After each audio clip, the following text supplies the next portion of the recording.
സഹോദരരെ, ഞാൻ നിങ്ങളുടെ അടുക്കൽ വന്നപ്പോൾ ദൈവത്തെപ്പറ്റി സാക്ഷ്യപ്പെടുത്തിയത് വാഗ്വിലാസത്താലോ വിജ്ഞാനത്താലോ അല്ല.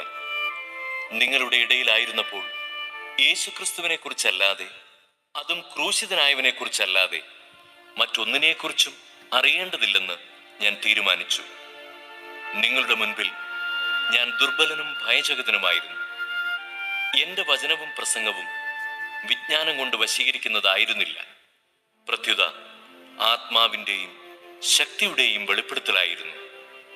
നിങ്ങളുടെ വിശ്വാസത്തിന്റെ അടിസ്ഥാനം മാനുഷിക വിജ്ഞാനമാകാതെ ദൈവശക്തിയാകാനായിരുന്നു അത്.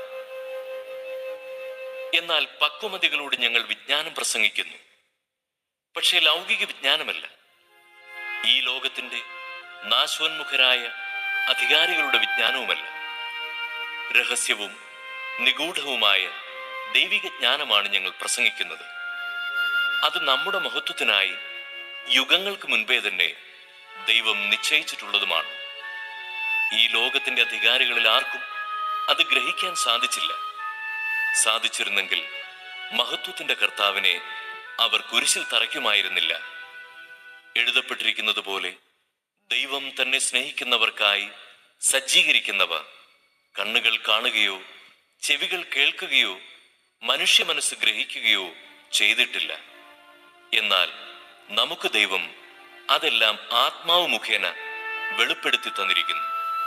എന്തെന്നാൽ ആത്മാവ് എല്ലാ കാര്യങ്ങളും, ദൈവത്തിന്റെ നിഗൂഢ രഹസ്യങ്ങൾ പോലും അന്വേഷിച്ച് കണ്ടെത്തുന്നു.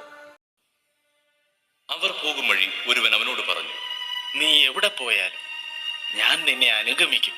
യേശു പറഞ്ഞു, കുറുനരികൾക്ക് മാളങ്ങളും ആകാശത്തിലെ പക്ഷികൾക്ക് കൂടുകളുമുണ്ട്, മനുഷ്യപുത്രന് തലചായ്ക്കാൻ ഇടമില്ല. അവൻ വേറൊരുവനോട് പറഞ്ഞു, എന്നെ അനുഗമിക്കുക.